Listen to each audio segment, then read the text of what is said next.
Nel, mag-ingat po sa tinaguriang disco sa Lisigan para sa mga mahilig mag-disco.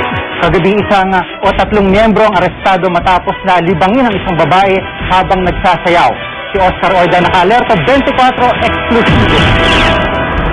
Kung tawagin daw sila, ay disco sa Lisi. Gabi-gabi silang laman ng disco.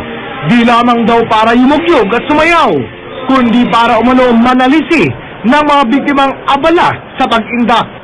At ang kanila umanong huling biktima, sobrang pagngingit-ngit kahit pa nasa presinto na. Ano? Ba't yung pakita mo? Yung pakita yung mukha mo? Kapal ang mukha niya ito? Kwento ni Cherry Tarano, nasa kasarapan siya ng pag-inda nang mapansin niyang nawawala na ang kanyang bag.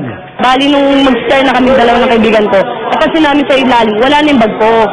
Buti na lang daw at napansin ng gwardya ng naturang bar na papaalis na ang mga suspect bit-bit na umano ang bag ni Cherry. Nang harangin at tanungin, sinabi pa raw nitong bag iyon ng kanyang girlfriend.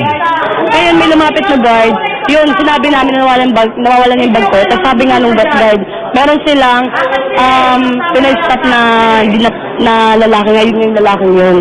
Tahimik ang dalawa sa mga suspect, pero ang isa sa kanila, abot langit ang pagtanggi.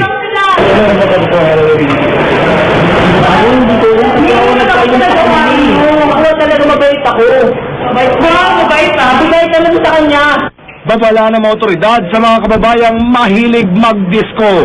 Bago mawala sa sarili sa pagsasayaw, siguraduhin muna ang kinalalagyan ng mga kagamitan bago mabiktima ng mga tinatawag na disco sa Lisi. Oscar Oida naka-alerto, 24.